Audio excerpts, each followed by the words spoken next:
How's things, man? Things are really good, man. Yeah. Yeah, really good. I followed the petition that when Cash Cab Oh, the came Cash back. Cab thing? Yeah. I followed that, and I was like, and you kind of stayed on the side. You didn't really like jump into it. Yeah, I was like, I don't know. I don't want to, Yeah. I had mixed feelings, dude. Like when I got out of the cab the first time when they canceled the show, I was like half relieved. Yeah. It's such a hard gig. It's so fucking hard, Everyone's always asking me that in interviews. Is it really hard to drive a cab and host the show and whatever? And I'm always like, well, you know. But in reality, yeah, it is. It's really fucking hard. So I was kind of, and we had done we had done like 400 episodes or close. Jesus Christ. And in a relatively short time, and I was just fucking beat, man. I was so tired, but when it came back, I was so glad to do it again. But when they posted that I was coming back and they didn't mention me, I was kind of like, that's the shady thing that happened to a friend of mine on Man vs. Food. Oh, right, okay. And I guess no, I'm not hiding any names. Adam Richmond. That happened to Adam. What the fuck am I doing? You mean the guy from Man vs. Food? Has it been the same guy all the way through? You're not hiding anything at all, yeah. And they changed him. And it's, here's the... Oh, they hired somebody else. They hired someone else. Dude, that happens even if it's your show. Like, even if you created it sometimes. Isn't that the fucking scariest? Oh, it's the worst. It's the worst shit. It's like somebody fucking your girlfriend in front of you. Rogan said... Is it too early for that? No, Rogan said when they were coming back with Fear Factor and they were talking about getting a new host... Yeah, oh yeah, they did it to Rogan too, didn't they? They were looking at new hosts because they were. Why would they do that? I'll tell you why. Okay. Because they have a brand that is successful, right? And they can get a new host at a much cheaper rate, much reduced rate. Yeah. It's the brand, like Man vs. Food. Adam Richmond. I mean, I'm guessing right now, and I'm speaking way out of school, right? But I think he was making like 35 grand an episode, right? And which is a lot of fucking money. And by the way, especially for like I don't know what network that was on, but Travel Channel. It was probably a 0.4 rating, right? So it's not that high of a rating. Yeah, to be spending that kind of money on your host. To be spending that kind of money on your host. By the way, same thing for me, same thing for Rogan for sure. Yeah, and it's but just, they're not realizing how much of the show the host is. Like I mean, take a look at Man vs. Food. They've now shot more episodes of Man vs. Food without Adam Richmond than they did with Adam Richmond. Adam, I hope you're not listening to this. He is definitely listening right now. And he's outraged that I thought it was 35. He's like, it's 60, motherfucker. I was getting 60. I signed a $3 million deal for 3 years.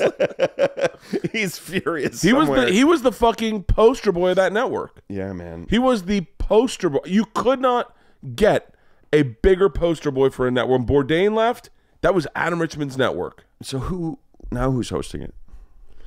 I don't know his name. That's fantastic. Now Adam is okay. Yeah. I don't know his name. To hear that we don't know the new guy's name, he's like, all right, it's still me. Casey? Webb. What? Webb. Casey Webb. He does like Cialis commercials. It's really confusing because he's an actor. Oh, okay. And so he does like you're watching Man vs. Food, and all of a sudden you see a Cialis commercial, and he's in it. It's that guy, and it's him during Man vs. Food. Yeah, and you're like, he's like, eat a burger, get a hard on, eat some meatloaf. He does. I can get obsessed with television. I think, and the amount of you've done way more television than I have, but the amount of television we've done, we know the tricks and the secrets. I don't know if that's true anymore, buddy. If I have, maybe I have. Yeah. I've never done 400 of anything. Right. I did, but I've done mostly just that. Yeah, but still, I mean, I've done some acting and stuff like that, but that's the only. What was? But I get obsessed with like the small details that I know that are cheats. Right. And when you're watching, I'm watching. Yeah. Oh, it can ruin a movie for me. I'm like, what the fuck? Continuity. Hello, dude. She was standing over there. This movie sucks. It takes me like a second. I saw an episode of Carnival Eats where the guy grabbed the piece. He had one glove had a hand and one hand didn't have a glove, right. And he grabbed the food with the unhanded glove and spreaded the mayonnaise with the gloved hand. And I just was like. And then I'm praying there's a DP that's doing that on purpose just to put his thumbprint on the show. Right. Oh my God, that Carnival Eats is my favorite show it's Carnival Eats? I don't know what that is. Is it what it sounds like? Dude, Eating food at carnivals? It is the most flawed pitch in the world. By the way, it's my favorite show. So as I shit on it, and the host, Noah Cap, who I love this host. Right. I fucking hate watch that so much. And now it's my obsession. I love that show. I watch it when they have a marathon. I just started watch there. The whole thing. And I watch episodes. I look for things in it that'll make me like excited. And it's gotten really like what?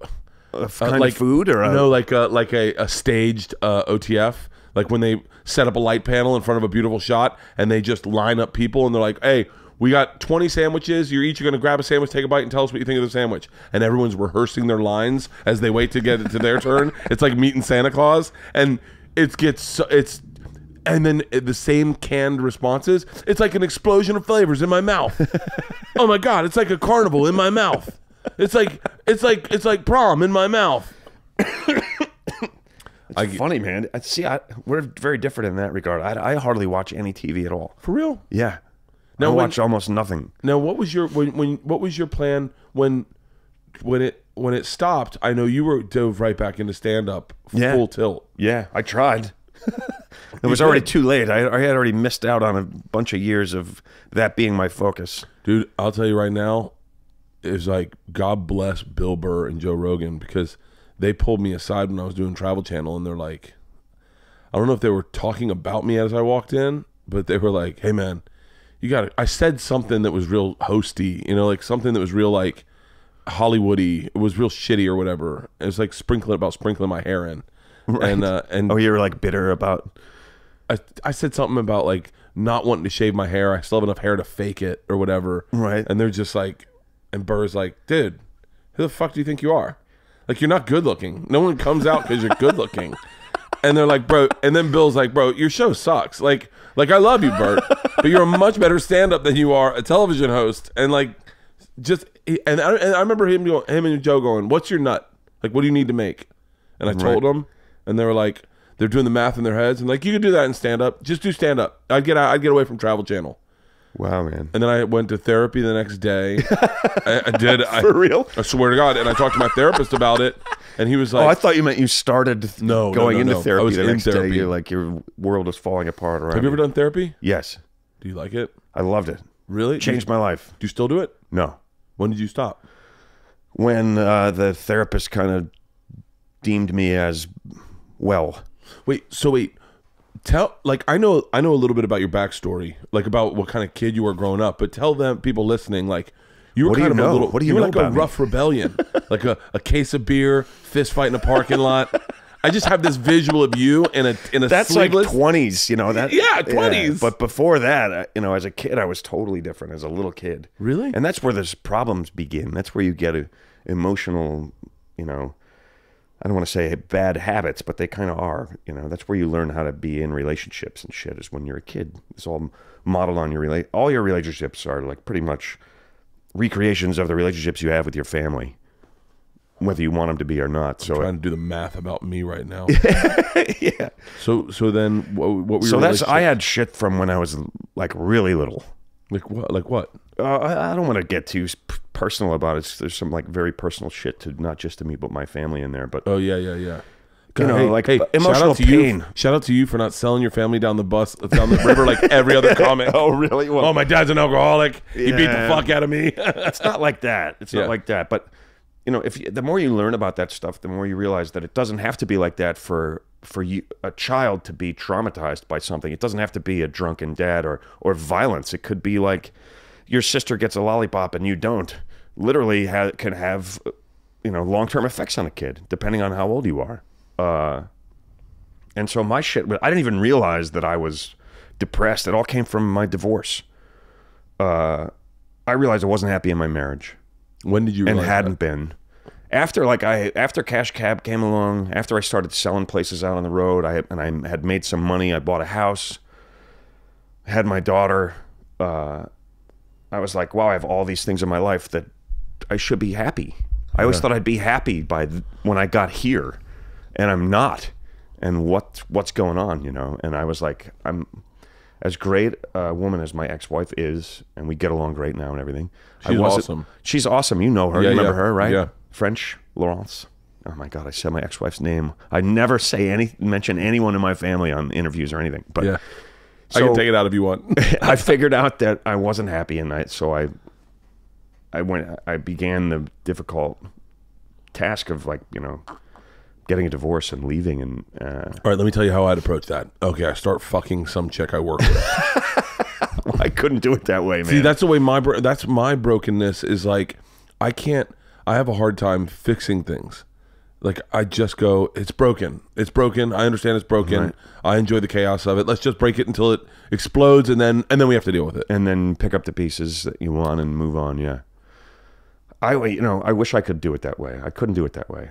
Instead, I wasn't happy, so I was walking the line of getting into relationships with these other women. Oh, I never really did, and then just figuring out I can't do this forever. This isn't going to work. I had sort of just been all right, I'll just not be happy. I'm like, no, I can't do that for the rest of my life. Dude, I wonder how many people... I broke it off, and then she said, let's go. Can we go to a marriage counselor? And I said, I'll be honest with you, I don't think it's going to make any difference, but I'll go. And she said, okay. And we went. So we went and saw this woman 3 or 4 times. And she pulled me aside and said, you need to, she said, here's a name of a colleague of mine. You need to go and talk to someone about your depression. I've never thought of you as depressed. I never thought I was depressed either. Yeah. And I said, well, isn't it just obviously because of what's happening in my life right now? And she goes, no, definitely not. You need to go and talk to somebody. And I was like, what? And I was always a guy who was no therapy. Come on. Yeah. I don't need someone else to tell me that I'm nuts. I know I'm nuts, or I know how, in what way I'm nuts and what I need to do or whatever. I wasn't really a believer in it. And the very next day, without any, I didn't tell him at all what was going on with me as far as the therapist recommending a therapist and all. A friend of mine that I was working with said, dude, if you ever need somebody to talk to, just out of the blue. And he gave me a number of his guy. I said, who's this? He goes, I know you're not really into it and all, but I've been talking to this guy for years. He's been very helpful to me and whatever. And I'm like, all right, that's 2 days in a row that, so I was like, maybe I should do it. Yeah. I'll try to go in with an open mind. And I went in and I sat down and he started to say something and I just cried like a baby for oh, I want that. For 15 minutes. Really? And I was like, what the fuck is going on? I'm a happy guy. What the fuck, And then so for 2 years, I went and saw him every week. In New York? Yeah. And changed my life. I wasn't happy. I had all this emotional baggage from when I was a little kid, and I didn't even really understand. There's a reason I was the guy that you knew who would drink a case of beer and go out and get into fucking fist fights. Yeah. And he said to me at one point, the therapist, he goes, I think you're in real trouble here, Ben. He goes, you seem like the kind of guy who could get into a fight with a stranger. Who else do you fight? Am I going to fight my own family? You seem like the kind of guy that can get into a fight with a stranger. I'm like, dude, everybody I know knows that. Wait, is that a red flag? Because I've been walking around like that my whole life. Well, I wasn't like that as a kid. Oh, fuck. I was kind of a wimp as a kid. I would back away from fights when other guys would, bully me. Yeah. It wasn't until college that I learned how to fight and let my anger come out and really started getting into trouble. That's so crazy. But so yeah, man, I'm happier and emotionally healthier than I've ever been. You seem really light. Oh really? Oh, dude, yeah. I used to be heavy, right? I was always. There were times you were heavy. People are like, dude, what are you so angry about? I'm like, that's just my face. Yeah, that's just how I look. I wonder how many people subscribe to the fact that they go, I guess this is just life. I'm not happy. I guess this is just. I think a lot of people do, because, and it's weird, especially in the case of a divorce, because you get a divorce, a certain number of people, especially from the generation before ours, is going to act as though you're taking the easy way out. And divorce is the exact opposite of the fucking easy way out. Yeah. Nobody gets divorced on a whim and goes, hey, I think I'll get divorced. No, it's the hardest thing you're ever going to do. It's fucking brutal. It's not the easy way out. The easy way out is to sit quietly and accept your life that you're not happy with and just like develop some bad habits to deal with it, Jesus. That's what most people do, I think, or used to. I think that's exactly what it is. It's so funny when I first came out to LA and I had like a TV show and I had money. Which was that, Bert the Conqueror? No, this was the X show. It was like I was working the door at the Boston, got a development deal, went to Scotland with Patrice and Rich and you and me. Yeah. And oh my Did you God. get the picture I sent you? I found a scorecard from our round of golf that we played in Scotland. No. Yeah, in an old golf bag. I was like, Gullen? I was like, that's the course in Scotland that we played. Shut the fuck up. Yeah. I sent it to you a while ago. But it's pretty random. You might not have been like, what the fuck is this? And then I came out to LA and I got another deal and I got a TV show. So wait, when you were, I didn't know you worked the door at the Boston. Everyone says that. Yeah. I have the fucking flyer right there. Yeah, we were talking about it before you came in. Yeah. Because I worked the door downstairs. At the Baggett? At the Baggett Inn, which was the Sun Mountain Cafe when I was doing it. Wait, when? Like before you showed up. Really? Yeah. It was the Sun Mountain Cafe? Sun Mountain Cafe, yeah.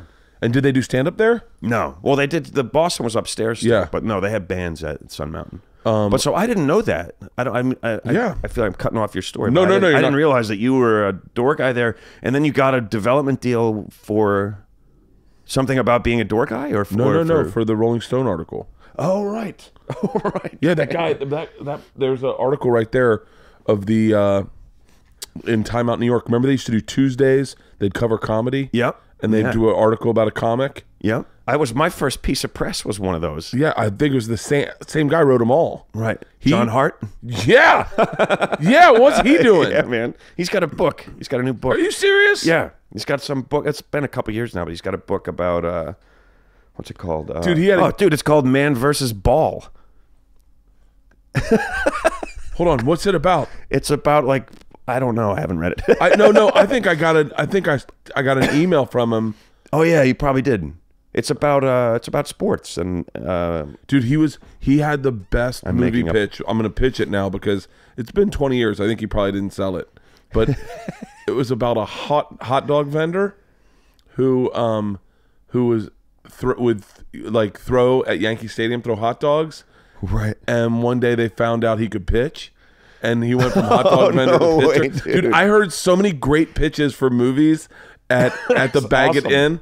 There was this kid, man. There was this kid that went to NYU. So the only reason that John wrote that article about me was that I was letting in college kids because I worked the door with Louis Schaefer. Right. And do you remember the other guy, Andrew? Andrew was a guy that talked like this.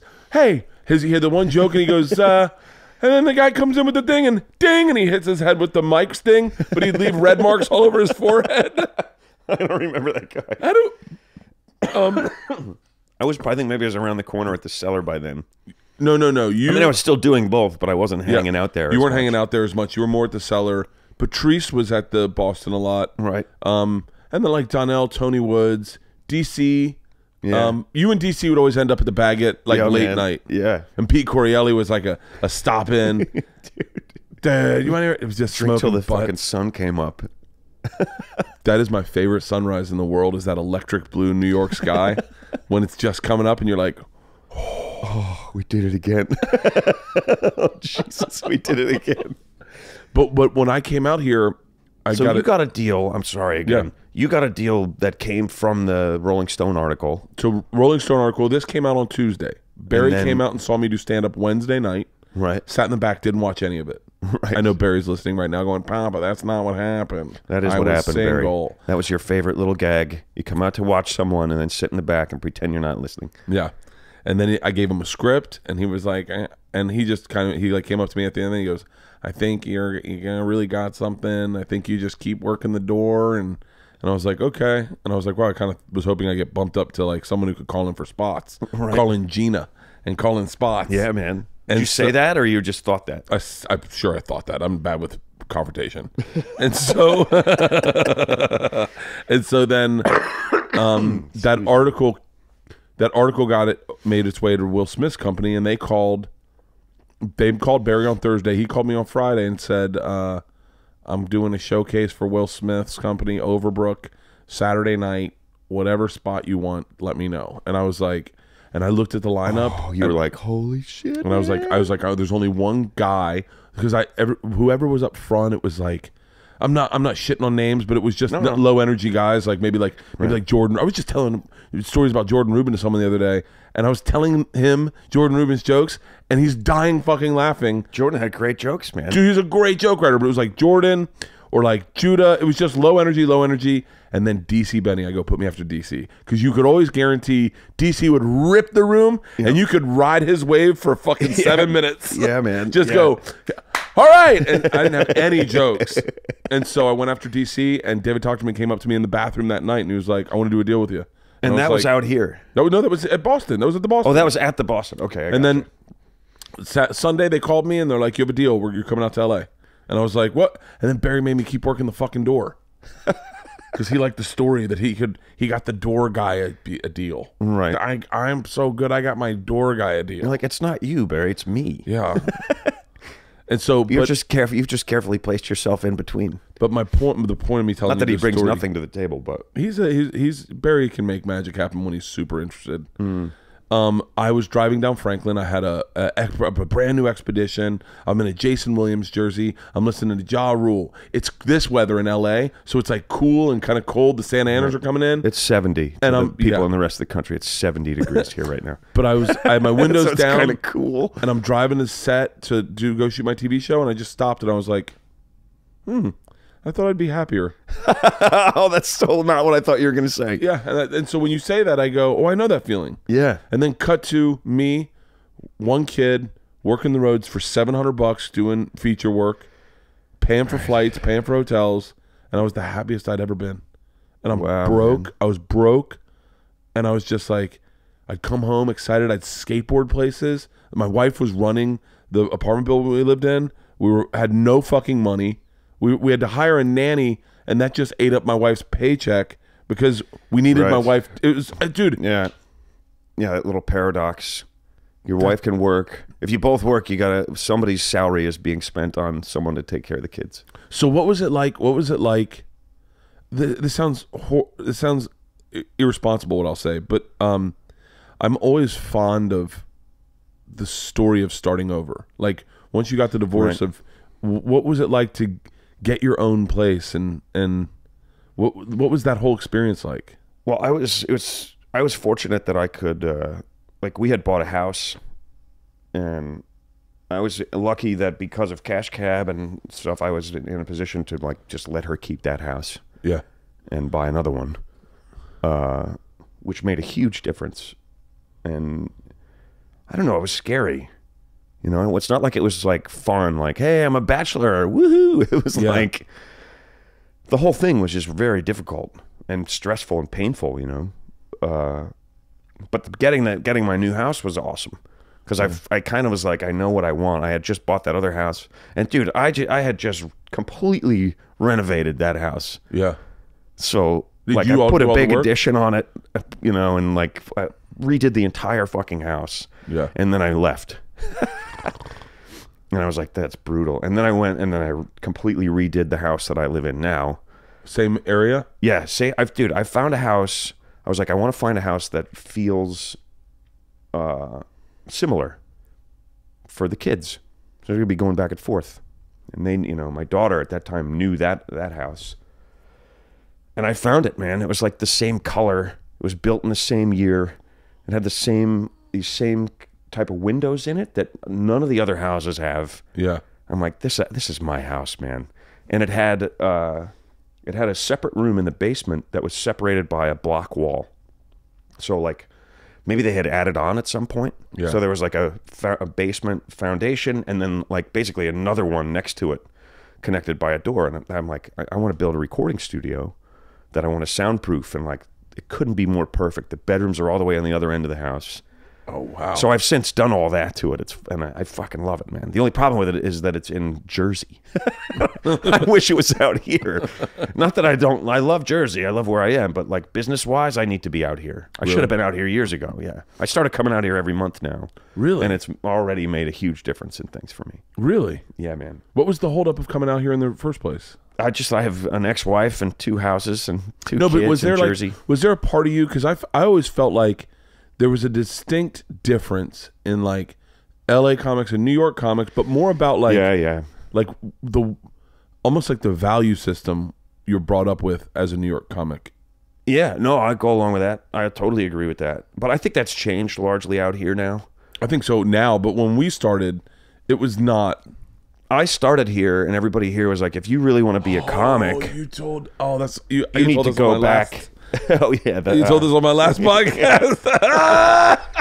But yeah, I started out here, and everybody was like, if you really want to be a comedian, which it seems like you do, he's like, a lot of these guys are trying to get into movies and acting and stuff.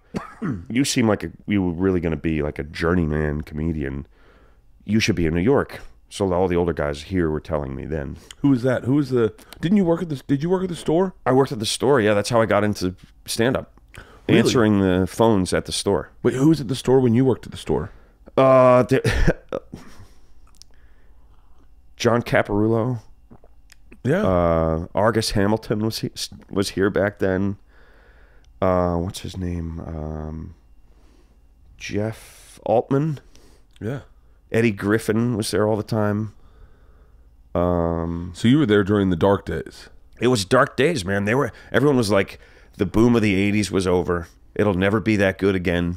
Stand-up will never be as big as it was then. Isn't that hilarious to think about now? Dude. There's 50,000 comedians in the country or something. I was saying, when I started, there's like 100. Okay, try to do this. When you started, name 5 theater acts. From that time? Yeah. They're just the biggest names, you know. It would be like Seinfeld. Or no, not even. I think he already was by then. And now you look. This is 93. So yeah, so that's oh geez, I don't even know who was. I mean, now you look at it and you're like, there's 100 theater acts. Yeah, it's crazy. There's arena changed acts. So much, man. Everyone's like comedy clubs are like, I don't even know what's going on in comedy clubs. I do. No, I mean meaning like business wise. Yeah. Because like, it was such. I remember hitting the road at that time. I didn't mean to cut you off. Go back to when you started the store. What I was talking about. You started the store, and then someone was like, if you're gonna be. Oh, they were like, you should be in New York. Like, there's not a great comedy scene going on out here right now. You should be in New York. There's a booming comedy scene there. That's like somebody said to me, that's the front lines of stand-up right now. God, it was too, wasn't it? And I went back and I was like, holy shit, it really is. And so I stayed there. Plus, my parents lived in Jersey. I could live there for free, and I worked like one night a week delivering pizzas to make my money, and I just used all that money to be able to go into the city and do stand-up. And where did you start? Where did you start in the city in New York? At the Boston. You started at the Boston? Yeah. The first shows I ever did were at the store here in LA, and it was for like 4 months or something. Yeah. And Mitzi actually passed me right before I was leaving to go home, and I didn't realize what a big deal that was. And I went home anyway. Like, everything would be different, obviously, but if I knew what I know now, I probably would have stayed. I didn't know. It didn't register to me what it meant to be passed at a club like that and to have a place to work, you know. Yeah. But luckily it didn't. I was able to get in at the, clubs in New York, the Boston, and then the Cellar. Things were so different then. Now getting in at the Cellar, I don't know I can't imagine what it's like. What's easier or harder? Harder, I think. Oh, for real? I don't know.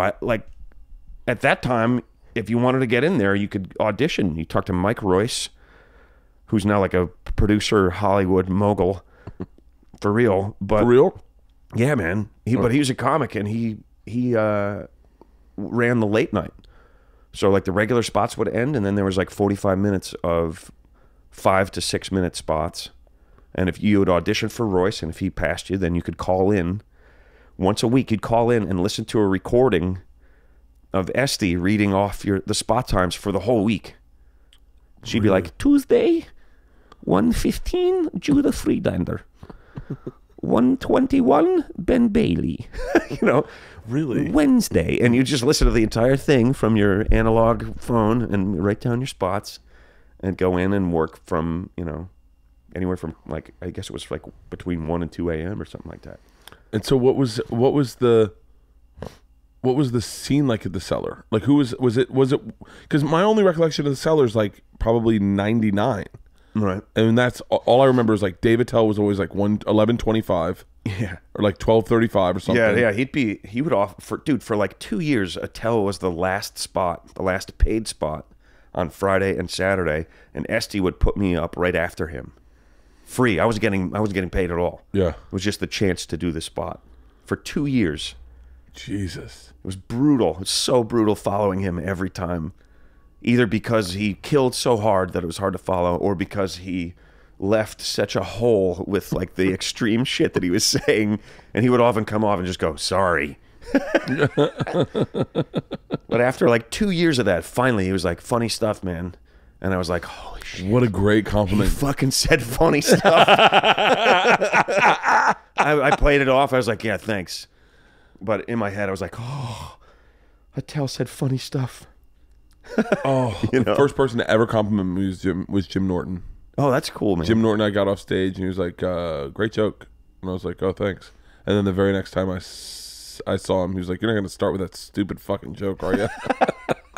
It was all a setup. I'm sure he meant it. Yeah. He just had a safe face a little. What a different guy. I mean, what a globally different man he is today from my the guy God. we knew. Yeah, man. Like, as a kid. So different. So different. How come you never got in with Opie and Anthony super tight? I left. I walked out on their show. Really? Yeah. I got disgusted with what they were doing and I left. Wait, when was this? What was this? Was this, hold on. This is going to sound crazy. Was this when they had Bernie Getz in? No. Okay. Who's Bert? You mean Bernard Getz, the subway shooter Bernard guy? Getz. They had him on the fucking show? They had him on the show one time, and he lost his fucking mind. No, I was not there for that. But that's the kind of shit that made me go, I don't want to do this. It's not. I was like, you know what, guys? Your personality. No offense, this isn't my thing. This isn't my crowd. Like I'm not saying anything. I'm just leaving. I'm out. Yeah. And I left. And I heard years later, like probably fucking 10 years later, I was at Governor's. I was doing a weekend at Governor's on Long Island. Oh, I love that club. It's so fun, man. It's a great club. Great crowds. And we have a toilet there now, thanks to Jerry Seinfeld. Do you know that story? No. When they were doing Comedian, he called Governor's. I guess he had some shit with them. And this might be urban legend. I don't know. I guess he had some shit with Governor's, and he called them and he said, look, I want to bring the crew to shoot out there. We're shooting this documentary called Comedian. He goes, but if we're going to do it, you guys have to put in a separate bathroom for the comedians. And they were like, what do you mean? We're going to spend all this money and all this thing just to shoot? He goes, well, I'm not shooting it somewhere that we don't have a private bathroom for the comics. They put a whole bathroom and everything for him. And then he called him 2 days before and said, yeah, we're not going to shoot at the club. For real? That's the story that I heard. Yeah, like, fuck you guys. Thanks for putting a bathroom in. Now go fuck yourselves. I don't know if it's true or not, but it's a good story anyway. But so I walked in there and did my shows, and I went to the bar afterwards, and the bartender, he goes, hey, man, I'll never forget. He goes, I'll never forget that. He goes, I'm a fan of Cash Cab and your stand-up and stuff. He goes, but what I'll never forget about you is when you got up and walked out of Opie and Anthony. And I was like, so I guess they aired that part, or maybe they might have been live at that point. How many times did you do Opie and Anthony? Because I remember... I maybe did it 3 or 4 times. I remember one time when you were in. I remember hearing you one time, and I was like... Yeah. Because this sounds really silly, but I was very... At the time, I was probably...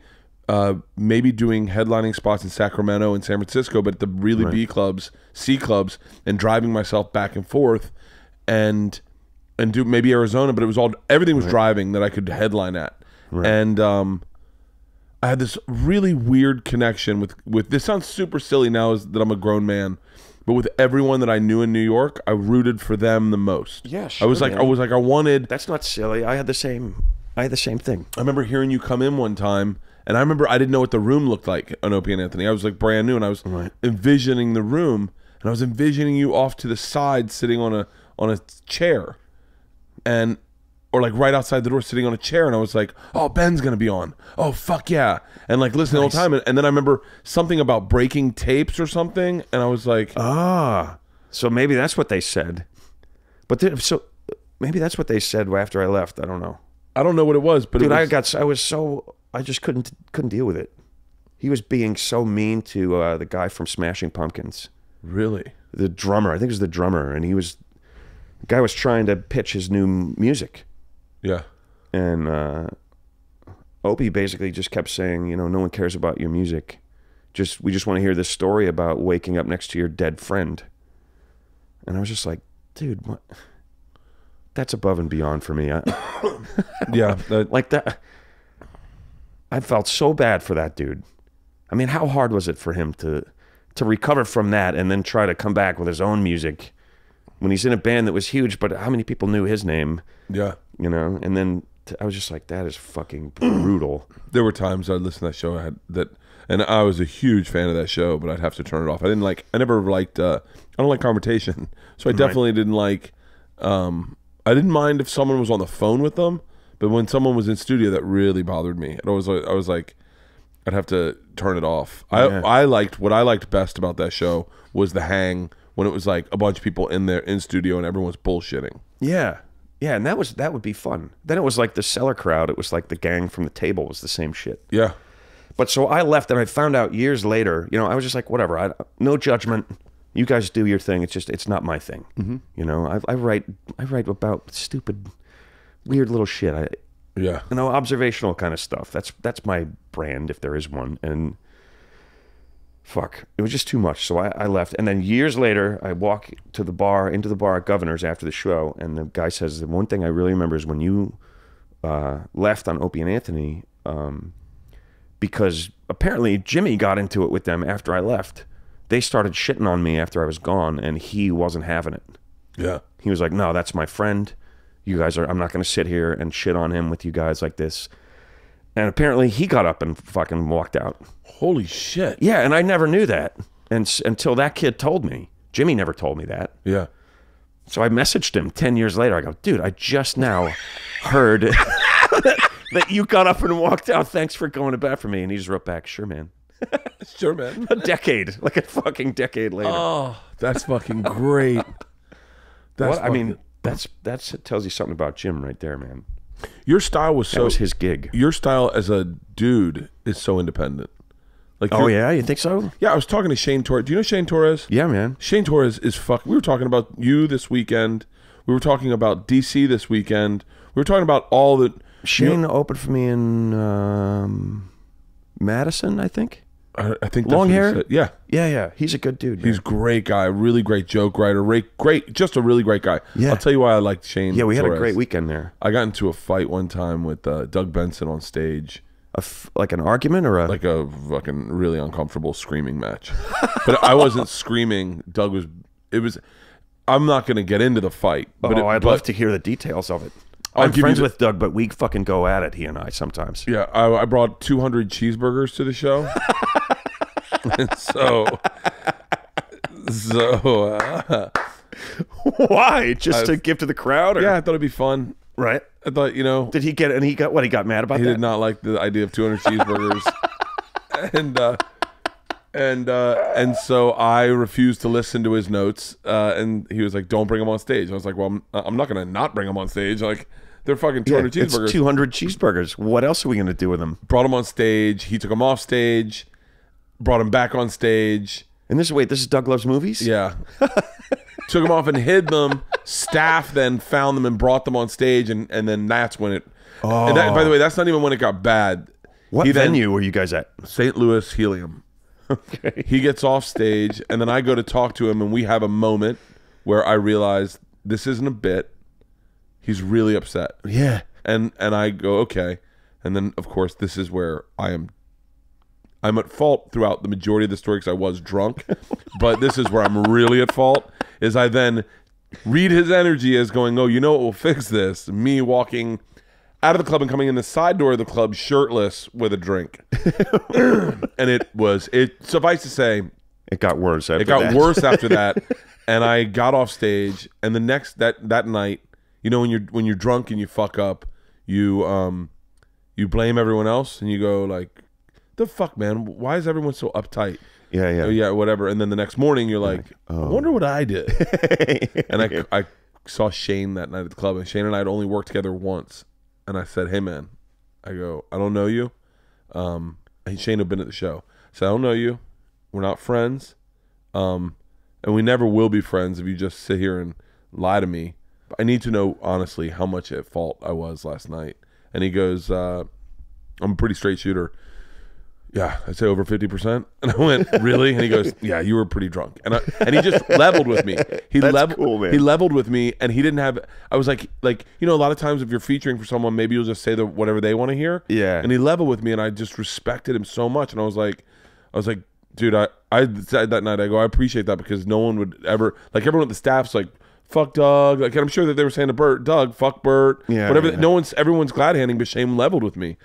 And it's funny, guys will definitely glad hand you a little and tell you what you want to hear when they're opening for you, because they want to get another opening gig. Yeah. But once in a while, there's a guy who doesn't want to do that, and he goes too far the other way. And you're like, is this guy for real? They end up attacking you a little bit. You're like, dude, what the fuck? You don't want the job. Yeah. Sorry. But so, no, dude, this story is incredible to me. You can hear it on a podcast. Is it? I was going to ask. Can I find it out there? Yeah, it's Doug Loves Movies, St. Louis. St. Louis Helium with Bert Kreischer. It's behind a paywall, so it's $1, but it's well worth the $1. I'm not paying. No, I'm just kidding. It's $1. It's $1. He did that because he didn't want to just put it out. We ended up talking it out and being completely fine. But the next day he's like, I'm going to put it behind a paywall, only because I do. I mean, it's already out there. I don't want to hide it. And he goes, right. But I don't want just anyone having the access to listening to it. I want fans that if they pay, then they'll be respectful of the fact that we're friends and we worked it out. And so I was like, okay, that's cool. Yeah, it was very cool. Doug's a great dude. Yeah, he is. And it's one of those times where you realize as a grown up, you're like, I can be accountable for something, and I can be vulnerable and try to figure this out with another man. And instead of just going, fuck him, and I don't need them, you know. He's not going to help my career. Yeah. But it's funny though. Like, had you done the show before? A lot. And what do you? Because when I do Doug Loves Movies, it's awesome. We have a great time. But Doug and I, we walk the line of, are we really arguing or fighting, or are we playing a little thing where we're two guys that are kind of bantering and bickering? Yeah. We're always right on the fucking line. And sometimes after the show, I don't know if it was real or not. You know, I'll say something afterward and he'll be like, dude, you sound like you're really mad at me. I'm like, I can't tell. We've been playing that little thing. Do you guys do a similar thing like that? Yeah. Or was he just mad about the cheeseburgers? No. I think that I have noticed something about myself recently. I've been out of therapy for like a few months because I had so much going on. I just didn't have time for therapy, and I didn't want to talk for an hour. Right. Like I didn't want to sit and talk for an hour. Oh, I can relate to that. Yeah. And I've noticed something about me. It is like this. I'm a genuine bull in a china shop, and I do not know that I've hurt people's feelings. I do not know that I've overstepped boundaries. I just am oblivious to it. Right. And I think I do that when I do Doug Loves Movies. I just freight train it, and Doug is trying to get the show moving forward, and I'm just taking it in every other direction. Yeah, I do the same thing on that show. Yeah. Because I love the chaos of that show. I love when that happens. Well, and that's like, what are we doing out here? We're putting on a show. I'm just going to go all out. I'm not going to hold back. Yeah. And try to be, you know, because if you do that, depending on who else is on there, you're going to get no time, you know. Yeah, and I mean to the point of like when I listen to the show, I just listen to the first part. I don't even listen to games because I'm like, I don't know. Oh, he told me that. Yeah. I think he told me that. I think you could hear him tell me that on an episode of Doug Loves Movies. Bert only listens to the beginning. I just listen to the beginning. Familiar. Because that's the part I like. Right. That's what I enjoy. It's so well run, and it's such a great, like most live podcasts are unbearable to listen to live. But that live podcast, that first part, is one of the best live podcasts that you can hear. Yeah. And the gameplay's great if entertaining. you're into movies, but I'm just not into movies. Right. Yeah, Which makes me problematic as a guest. But also very entertaining, I'm sure. Yeah. I would say, I don't know. I haven't been asked to do it in a while. You know what? I haven't either. Last time I did it was in Tempe. Yeah. When I think your buddy that you grew up with was opening for me there. Boomer Nichols. Boomer. Yeah. Yeah, man. He's in prison. Okay. Yeah. For what? DUI. Fuck. Yeah. I'm sure he wouldn't want me saying that, but but there's not much he can do for the next 3 years. Oh, Boomer. No, he's I've known Boomer since we were kids. Yeah. And a great guy, man. really great guy. Yeah, man. Just, and I think he Son would of a bitch. he would own this. Just, man, there's something about us Florida kids that it's like You grew up to be a Florida man. Yeah, you grow up to be a Florida man, and I think Boomer's got it. I've got it. Like there's something about us. Dude, I remember this guy used to work at the Cellar that grew up in Florida, and he was a mess, And I was like giving him shit one time, and he explained to me that when he was in high school, one of his big objectives was to drink at every bar. This is when he was in, senior in high school or something. Drink in every bar along a certain side of the road, and then how far back could you make it in the truck toward home before you went off the road and had to walk the rest of the way. And he was just trying to beat his dad's record. Yeah. And I'm like, okay, that puts things in perspective. Drinking and driving was like, I'll say very candidly, it was a big problem growing up in Florida. Yeah, man. Like, because there wasn't. It was everywhere at that time. It was everywhere, but man, in but Florida, especially in a couple of places in Florida, like I remember some parts of the Midwest. I remember was really bad going too. to college and my buddy grabbing a case of beer and putting it in between us and being in his Jimmy truck. Yeah, the GMC Jimmy. Yeah, and fucking awesome truck. It's a great truck, and me and him drinking a case of beer driving to school. A 4-hour drive, just drinking beers. My friends and I did the same thing. And you drive it down to Virginia, oblivious to the fact. I mean, you knew it was illegal. I remember one time we were in that truck drinking beers, and a cop pulled up next to us as we both had beers, and he flashes his light and then swings it back and goes no, like with his finger, and then took off, and then took off. Oh God! I mean, in all honesty, it's amazing any of us lived, isn't it, dude? It's so amazing because, in all honesty, the thing that we were scared, like it was. This is going to sound weird, but we drew the line was driving with marijuana or drugs, like because that was like go to jail. That carried a heavy sentence, right? Yeah, and if in Florida, if you just had a drink, it was like open container, right? And you were like a fine, but no fine, but I mean DUI. Obviously, you get a DUI, but I mean it just not very often back then. No, and to this day, I mean, I go back and my dad's friends will be like, "Oh yeah, go up here, we'll have a few drinks, go to the club, have a few drinks, and then everyone drives home, and you're like, how are you guys still doing this? Like, do you not use Uber? Like, I haven't drank and drove. I mean, in college was probably the last time I ever, and I didn't do it. I stopped when I went to college. When I went to Florida State, I stopped getting it. In high school is when you did it. Right. Like, I stopped driving, but I get in the car with people that are drinking all the time. All the fucking time. I'd get in the car we'd roll the dice on like who had to drive us to the bars because that person was going to have to drink and drive. Right. We used to roll the dice, but it was because if you came up, you had to not drink. Oh, that was not happening at Florida State. Right. Yeah. There was no one that was like, okay, I won't drink. I'll sit and watch you guys. Like, fuck it. I'll get the ticket. Dude, I'll do the time. Yeah. I used to live close enough where I could jog home. So I get done at the bars and I just jog home. Oh, that's a great way to do it, man. Yeah, jog home in flip-flops. Dude, I wish I could go back. I would like to just have one day. Jog home in flip-flops. And then get home and lift weights. I could jog about 50 feet in flip-flops right now. Oh, dude. Before I was like, fuck Jog this. home, it was a mile from Yanni's to the stadium where I lived right behind the stadium in Indian Village. And then I'd get to my room and I'd lift weights. I'd do buys, tries, shoulders, and lats with just dumbbells. And just bang, man. Kill some beers, finish out my night, smoke a bowl, watch snowboarding videos, and go to sleep. Dude, that's the American dream right there. God, I want to go back to not that time in my life, but that size, that vitality, Oh, the like that'd be waking up fucking and great, wouldn't it? and not needing a nap again. Waking up, not being tired, and not having anything that you had to do. Like I remember waking up and just going like, "What am I going to do today, man? I don't know." Now, I mean, that just doesn't happen anymore. Dude, I used to get up and get stoned, and then my friends and I would blast some reggae out the window and play hacky sack for like 4 hours. Oh, dude, ours was horseshoes. Nice. Dude, we'd play horseshoes. We would this is maybe every summer I had at Florida State was the greatest summer of my life.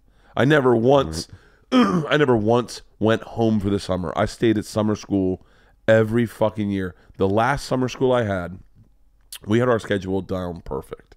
We all had like an 11 a.m. class, right? You had like maybe take one class. It was like a PE class added on to it or whatever. Right. And you'd get home by like 2. You do 2 classes maybe. Get home by 2. Everyone would then go play frisbee golf until like 5, right? And then we'd come back at frisbee golf. We'd come back. On our way, we'd stop and get fried chicken and watch The Simpsons eating fried chicken and smoking weed. And then we'd get done, and as the sun set, we'd play horseshoes and drink beers and then go out to bars. And then do it again. Identical every single fucking day. Identical. So you had the comfort of a routine as well, on top of all the... Found a girlfriend that summer. Amazing. Dude, and then it would rain, and everyone would be like, well, we'll be eating mushrooms next week. Oh, wow. Yeah. Because mushrooms would grow after the big rain. Yeah, someone would go out, pick mushrooms. Trippy mushrooms are good food mushrooms. Trippy. Yeah, go down the Ishnatuckney River in inner tubes and just eat mushrooms and pretend you're in Jurassic Park. I remember one time we're all floating down the river, and this is going to sound really shitty, but it made me laugh at the time. I'm with like Ben, I shouldn't say everyone's name, but I'm with a bunch of friends, and this family, like really, really redneck family. We're all high as fuck. You guys are? Or they are? And you guys are? Yeah. And it's like it just really, really, really, really redneck, almost borderline, well, not even borderline, white trash is in inner tubes going past us. And they're all giggling, and the dads are drinking beers, and the moms are smoking cigarettes, and the kids are trying beers, and like we're just watching them. And everyone's seeing it differently, and I see it, and I go, man, why didn't I ever do anything like that with my family? And my buddy Ozzy goes, because you guys had money. Like you went to the Bahamas. And I was like, oh yeah, right. Oh fuck. You had money. You could afford to do better shit. He was like, do you think your dad would go inner tubing down the Ishnatuckney? I was like, never. Inner tubing rafting is fucking awesome though. It's so fun. Oh, right. We used to do it I grew up in Jersey. We do it on the Delaware. Jersey is beautiful. Drive out. Dude, it's gorgeous there, yeah. We were just in Jersey, me and Shane. I'll get back to the thing we were talking about you. We were just in Jersey, and the leaves are changing. Yeah, oh, it's beautiful right now. Do you know where we were? Bethlehem, Pennsylvania? Yeah, sure, man. And we took the ride out. That city, it's the oldest steel, it made I-beams, I guess? Yeah, oh, where were you? At the... Sands? At the Sands. That's a great gig. At the Art Center in the back? I don't know. Theater, like, kind of set. 1800? Yeah. Big high ceilings. Real high ceilings. Love that gig, fucking man. That's all the way back. Gig. I love that gig. That was fucking a blast. Last time I did that gig, that's like an hour from where I grew up. Yeah. All these people that I grew up with showed up. Have you had that happen when you're back in Florida? I go, holy shit, it's the guys from the sandwich shop. They're sitting in the front row. For real. I go, oh my God, you have the landscaping company. Holy shit. I go, is there anyone here I slept with? 2 girls put their hands up. Is there anyone here I slept with? Hey, you want to see if I can do it better now? I've been practicing. So you guys were there. That's a great gig. Steel Stacks is what they call it. Right? Is that what it's called? Yeah, I think so. It's got to be the same room. It's inside the casino. Yeah, man. And it's like it's just fucking huge. Yeah. And there's balconies to the left, but not to the right. And they used a spotlight for me. Oh yeah. That's the place for sure. And I had never performed with a spotlight before. And so I didn't know what the room looked like, but I saw the balcony on the left, so I assumed there was one on the right. So I kept talking to the balcony on the right, and then the house lights went on, and I was like, there's never been anyone there. Everyone's like, why does he keep Why does looking he keep up there? looking up? Is he got something wrong with his neck? Is he looking for his jersey? Dude, Spotlight, performing with the Spotlight's a different fucking game. It is weird, yeah. I don't really like it. I don't like it at all. I'm always tempted to try to lose the guy. Like I always want to be like, stay with me now. Ha! Like when you read prompter, I'm really bad at prompter because I read fast. Right. And they're always like, slow down. And you just watch the guy scrolling fast as fuck. Oh, but what Shane and I were talking is that there are guys who buddy up with people and like almost team up. Sometimes they tag on to a celebrity and then they're their opener. And Right. then and then they ride that guy's coattails. Yeah. And then there's guys who are lone wolves. And like comics that are straight lone wolves, like Daniel Tosh, lone wolf. I would say Voss is more like a team up guy, right? Like with Bobby and Jimmy. Yeah, like, I guess. Yeah, those guys are like a crew, yeah. Like it's like a team up guy almost. I'm a team up guy with like Tommy and like it's part of. I think it's part of my nature. I was that way with Jay. I was Jay's opener. Right. Me and that's how me and Tom met. Right. But he was saying Tom who? Segura. Okay. And but Shane was saying, "Oh I yeah, don't know him. I've never met him.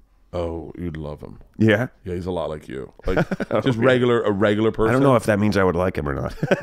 no, like he doesn't need to be funny when he's hanging out. He can just hang out and talk to you, and he can listen. Cool. Like man. I'm not that guy. I need to. I don't know. I think you're a pretty good listener. You should listen back to this podcast. It got really quiet in here when I said that. What? But what? Like, why do you think that is? What is that about you that when you got to New York, you're like, I'm gonna do my own thing. I'm okay. Yeah. Like going home now. I'm So you're okay. saying I'm a lone wolf? I think you are. Yeah. Well, I think I am too. I wasn't sure what you were going to say, but I feel like I am, and I like that's just who I am through my whole life. Really? It's not just comedy. That's just me, man. Like I just like to do stuff myself. Really? Yeah. I mean, I'm a triathlete. Most of the things I like to do, I used to do triathlon. That you couldn't ask for a more individual sport than that. I did my first triathlon recently. I heard, yeah. It's my bike behind you. Yeah, that's how it came up. I was like, that's a nice fucking bike, man. Oh, yeah. Is that all carbon fiber, that thing? Yeah. Dude, what is that, a $5,000 bike? More? I've ridden it twice. $2,500 a ride. I'm just trying to get down to $100 rides. But yeah, right. Make this bike worth its. But I'm just like that. I just like to do stuff on my own. I don't know why. So when you go to say somewhere like the Sands and you sell that place out and you get 1,800 people waiting to see you perform, for me, there's a little bit of a lonely feeling. Like I remember the first time I ever before the show. You mean before the show? I go, huh, so it's just me doing this, huh? Like right. It's like I got myself here. Like well, I mean, there's opening acts, but they're not guys that I like. I'm a buddy with, and brought them along. Yeah, they're usually the venue usually gets them. Yeah, which I think is good because it also gives local guys work. Dude, I was a big proponent of that. Where you'd go into the Funny Bone and I go hire the local guy because they would never get to do like everyone's bringing their own acts and it's killing local comedy. Yeah, I mean, and I understand bringing your own act. I was brought, and I definitely have brought people, but it's like there's a lot of really cool people I've met. I think part of the reason I don't do it is because the dynamic of those relationships is not often good. What do you mean? In my experience, like I try not to be in relationships, including friendships, that are lopsided, where there's one person who's like the alpha and there's the other person is like in some capacity considered to be on a lower level and defers to the other person. I just don't feel like that's a healthy relationship. I don't want to be on either side of a relationship like that. I never did. So that's part of it. Like if I have good friends that I like, I brought a couple of guys that I really like. I'll take them on the road with me sometimes. And most of the time it's fun, but sometimes it's awkward. And like if it was the same person all the time, that would fuck up our friendship a little bit because they're going to feel like, oh, I have to keep things good with Ben so that I keep getting this job. You know, that's a weird dynamic of. That is a very weird dynamic. What's so interesting is that like, I would say that's probably what soured me and Jay's relationship. That and that he was doing your material, right? Well, but that's simply a byproduct of that relationship. Exactly. Exactly, it is. It's a byproduct of the lopsidedness. And I don't think it was intentional on Jay's part to make the relationship lopsided. It just is how it is. Well, in a manner of speaking, I think that, and I don't know Jay, really. I mean, I did know him way back when, before we had our fucking thing. Yeah. But that's the nature of the relationships that he's in. I think, by and large, he's the guy who's on that side of his friendship with whoever it might be, whether it was you or DiNicola. You remember Mike DiNicola? Whatever happened to Mike DiNicola? I don't know. I don't know where he is now, but he was the guy. He opened for Jay all the time, and Jay just pretty much did whatever he wanted of DiNicola's bits, and it was kind of accepted. And that was, I mean, again, I don't know, but I feel like most of the relationships that he's in are like that, are lopsided in that direction. I think there's a lot of guys in this business that's their relationship, and then and they can't hang out with other alphas because other alphas threaten their alpha. Yep, totally. Makes it very difficult to navigate the business, or like being at a club, or like, that, and that's what was so great, and what I miss about the days before any of us made it. Yeah, because we all had our egos, and we all had our needs and whatever, but none of us felt like we could sort of stand alone, or so everyone was sort of in the same boat, I think, is what I'm trying to say. And that's why we were all able to hang out every night and party and slam each other and write and all that stuff together. Like I think that's pretty much over.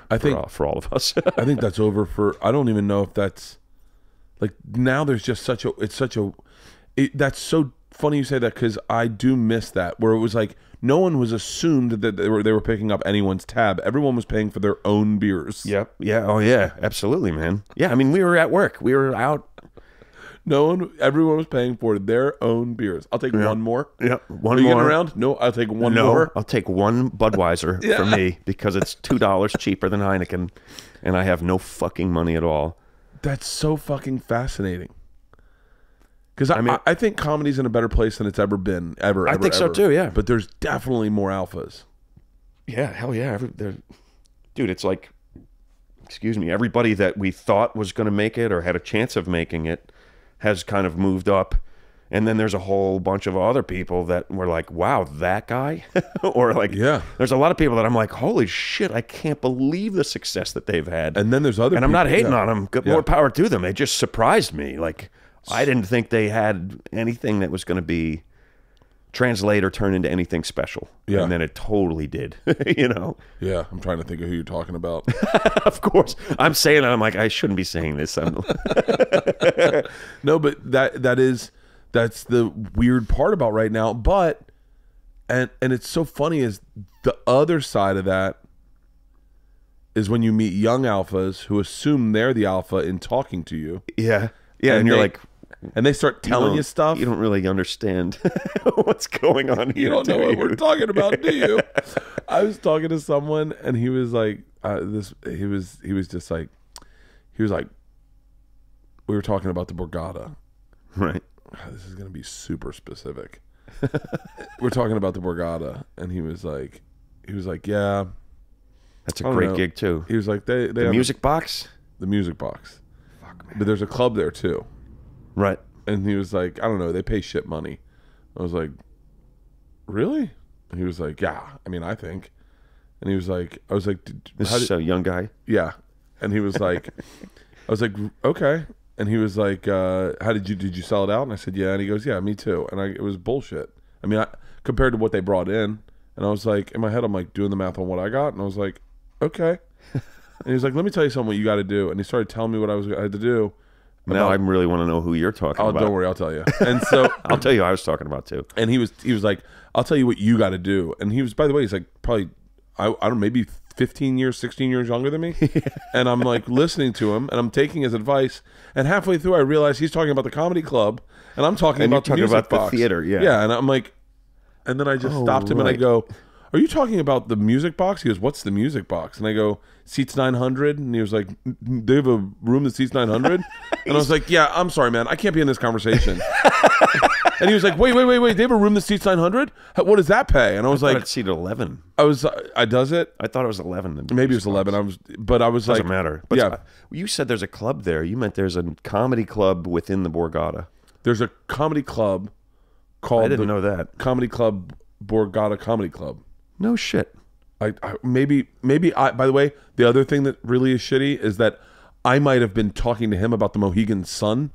Like I was thinking the Borgata, but right. I confused the Borgata, Mohegan Sun, I could see Foxwoods. I put them all into one. Yeah, they're similar rooms. Yeah, and I've done the comedy club I think he's talking about, and I was just like, I didn't know there was a club in there.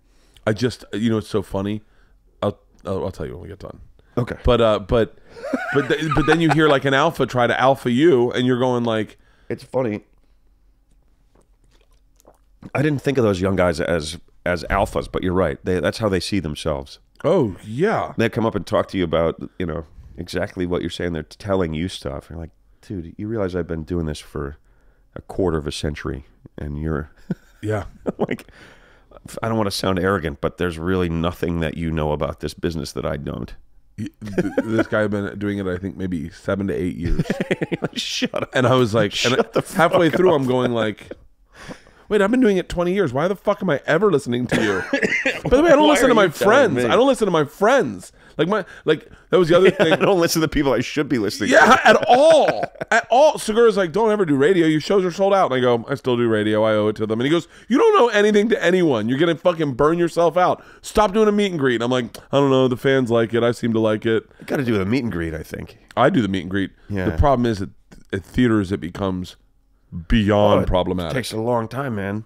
Hour and a half. I was doing a meet and greet at the Borgata. Longer than the show. And I got sick. And so I'm like a honeypot. I like, if anyone's getting spinal meningitis, it's me.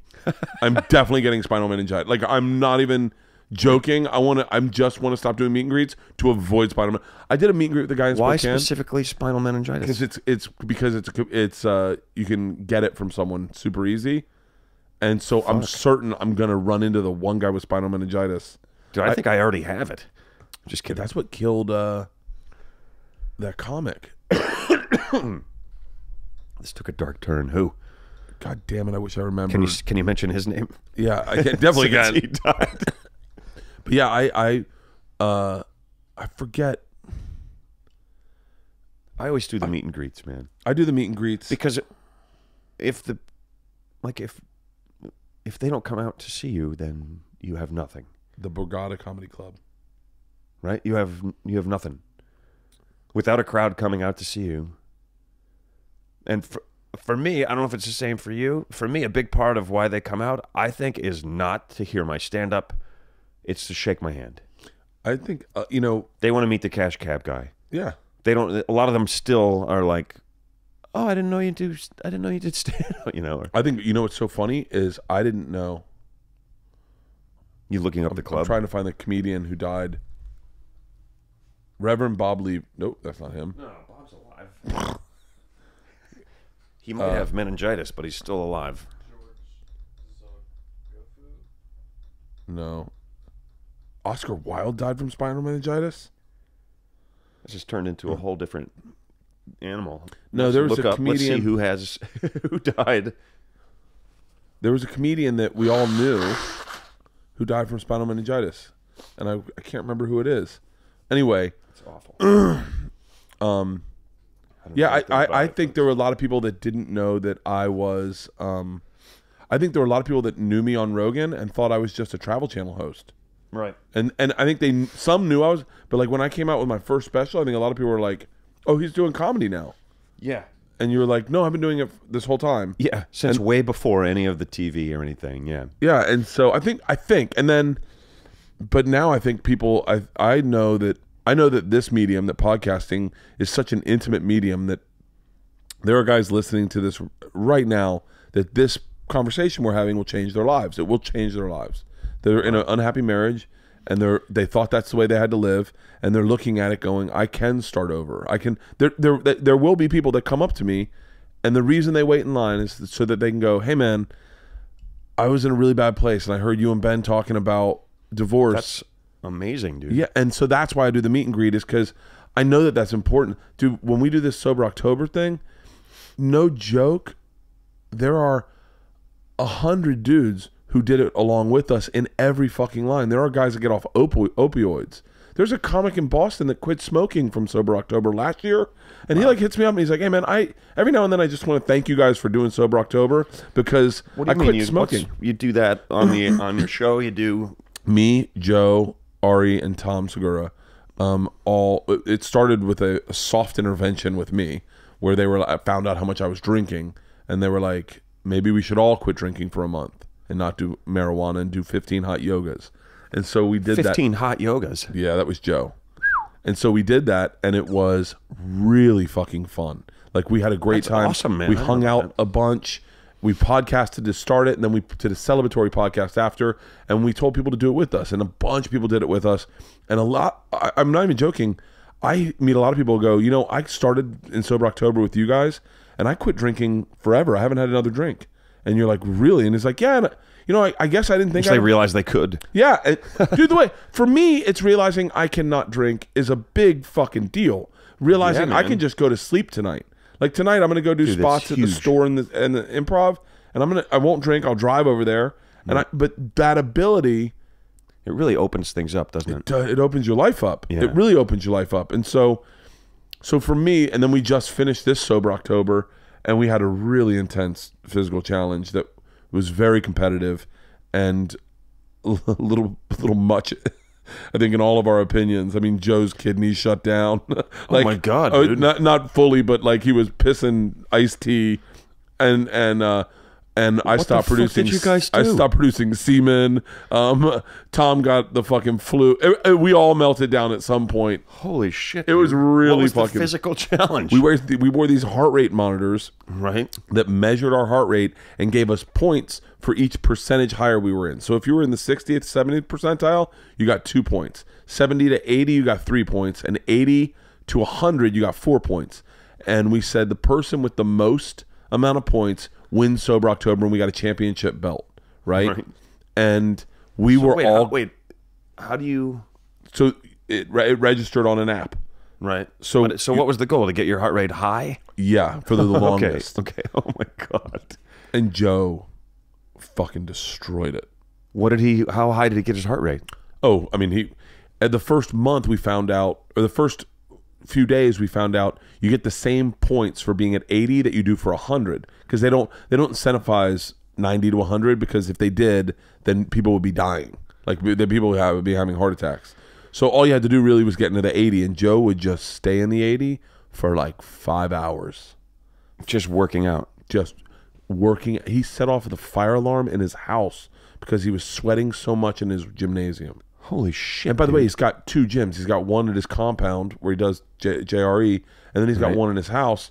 And dude, he took, I mean, he went so fucking hard. It was ridiculous. And I think Tom and I went hard we all scored in the top 0.1 percentile of the world of people wearing these heart rate monitors. So we all went harder than 99.99% of the world. But Joe was in there was only 300 people in the world that beat him.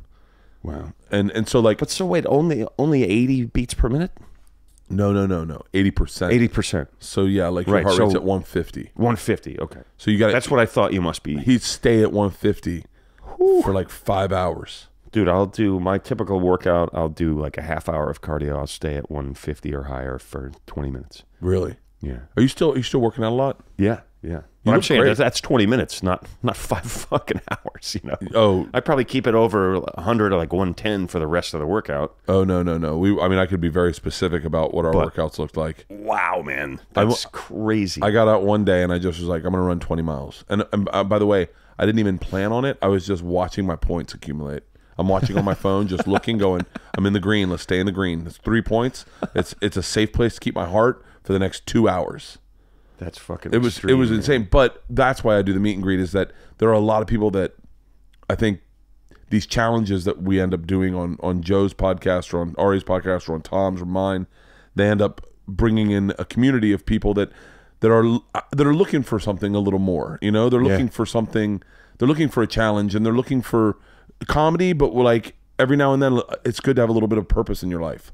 Hell yeah, you got to have some kind of purpose. But I think that's what's cool about our conversation is that people will listen to this and go like, dude, I'm fucking unhappy. I thought this would be more. Right. And it takes guys like you to talk about it, where you're like, well, shit, maybe I can make a change. It's the hardest thing I ever had to do. Really? Yeah. Leaving my ex-wife, yeah. But now, how would you gauge the happiness where you are now to where you were then? For me? Yeah. Add another 100%. Really? Or something like. Is there a guilt that comes along with being so happy once you leave someone? No. Yeah. Not now. I mean, maybe there was, and there's concern for them. Yeah. Right. You know, she's not just some girl or whatever. She's like, I was married to her for a long time. Her happiness is important to me. We have kids together. How many kids you have? 2. Boy and girl? Yeah. So you want them to be happy. Yeah. You know, it's like I want to be happy, but and that's first and foremost for a person is your own happiness. Not in a selfish way, but like if you're not happy, how can you be in a relationship that's happy and healthy if you're miserable? You can't. Yeah. And, you know, same for the rest of your family and all that stuff. I'm way happier, you know. And she's okay. Took a while, but she's, you know, she's all right.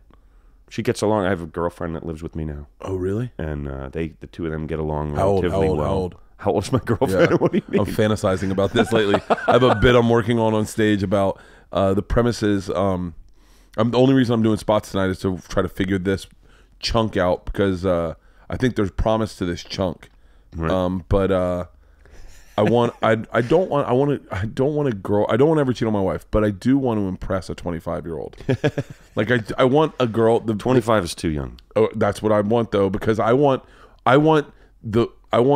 just mean that she's going to be really annoying.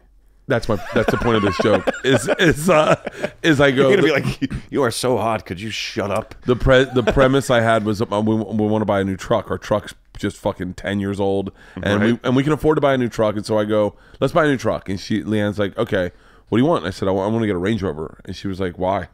And I go, because I just want one. And she goes, yeah, because you've seen them in LA your whole life, and you thought they mean something. And I go, well, no.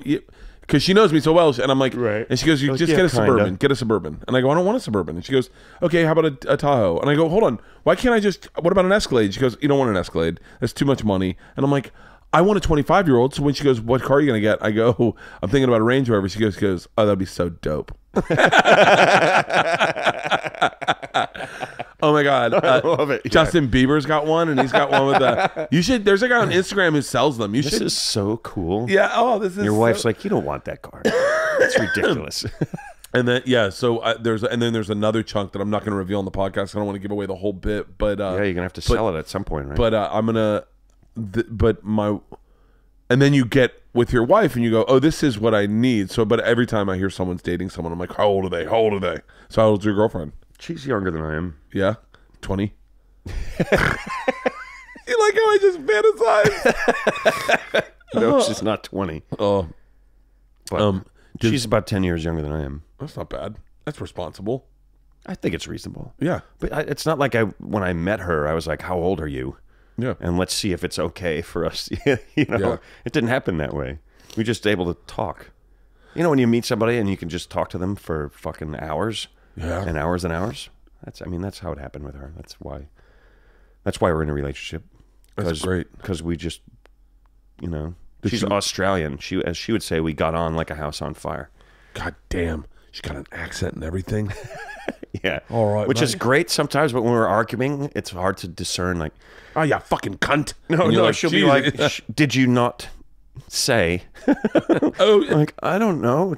What if I'm on a drug? Yes, I was smuggling not drugs say into a country. That.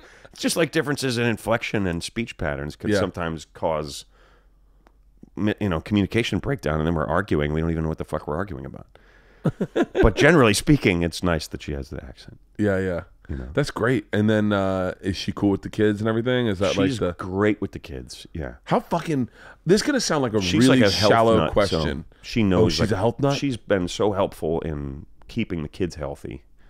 Really? Like, and that's kind of the way that their mom and my current girl have a common ground, that they both really care about the kids and doing what's best for them. Yeah. And like when my ex saw that made a big difference in how she was able to sort of accept my girlfriend into our lives, you know. And Oh, my wife will never accept my 25-year-old bimbo. She vapes in the house, Bert. Yeah, well, it smells like cotton candy. yeah, but it's very sweet. It's a sweet vape. What were you going to say? You I said have shallow. no fucking idea. Something about this is going to sound really shallow. I don't know. Oh, hold on. You're right. It does sound extremely shallow. I don't know what it was. Fuck. I don't know what it was. Oh, I know what it was. This is gonna. I was like, it couldn't have been that bad, Bert. And then I thought of it again. I was like, no, that was horrible. You don't have to say it. No, You I'll say pretend it. you don't remember. I look at my friends that are divorced dads, and I was like, that seems like the life. Because you go, I Dude, guess, that's not shallow. That's just you being honest. like you just go like, oh yeah, I'm like, yeah, my wife's got the kids. I'm going to fucking Cuba for the weekend, and you're like, oh, You're like, you and motherfucker. and there's no guilt associated because you're like, I can't go. That's her weekend. I don't want to steal her weekend. Yeah, man. So I got to do me stuff, and you're Dude, like, Louis had a bit. He goes. People say marriage is forever. He goes, marriage isn't forever. Marriage is for as long as you can hold out. Divorce, that's forever. Some people can laugh at it, and Yeah. some people, like, you're in a healthy marriage, you can laugh at that. Yeah. People who aren't are like, that's not funny. oh, You know? And you're like, all right. that's fucking. But it's kind of, you know, people who are able to look at it without emotion are like, you have the perfect life. You still get to be the dad that you want to be. yeah. You see I see my kids almost every day, thanks to FaceTime and Skype, even when I'm traveling. But I also have time that's just mine. And I don't have that. you don't have that if you are in a successful marriage. You have kids, you have a house. Like when you're at home, and your dad, your husband and your dad, and there's nothing in there that's just for you, except when you're like taking a shit. That's your you time. Yeah. That is a big dog, brother. Yeah. Fucking 5 knee surgeries. Is that the same dog? How old is Yeah. that dog? It's got to be. I don't even know. She's got to be close to dead. She was here. You had that dog last time I was here. Yeah. But That you didn't was- have the pool. I didn't have the pool. Yeah, that was you were one of the first podcasts. Oh, I did. really? Yeah, Oh, I remember shit, man. I was trying to put audio up on it or video. Video, yeah. And I'd put a GoPro in the room, and you told a story, and I went in. I was so excited. I went into my house No right after you video? told the story. No, and I edited it and I posted it online. Oh, nice. Yeah, I thought you were going to say you didn't get it. I'm like, And then, oh, shit. and then, of course, I just got trashed by everyone. They're like, "The lighting's horrible. If you're gonna do this, you need a TriCaster." yeah, they'll Jesus Christ! they'll let you know. Oh, We did my podcast, Tall But True, which you should do next time we do it. I would love to. It's me and DC. Yeah, It's, yeah. You guys. Well, you guys Just were storytelling. Well, you guys were. And I would say I'm a part of this too because I used to help DC fill the room, but the Where, storytelling at the Boston? Or the No. at the Zinc Bar. at the Zinc Bar. Yeah, Urban Myth. I did Urban Myth. I was the first 3 episodes or the first 3 shows I was a part of with DC when he was trying to Right. figure it out, and I was just helping bring in people. And he would let me go up wherever. It was his show, but he was like, "Let me go up wherever." And I told You have great stories, dude. I told- I can't believe we haven't thought to have you on the show yet. I told 3 stories that all went into my first hour in that room. Nice. I told 3 stories. I told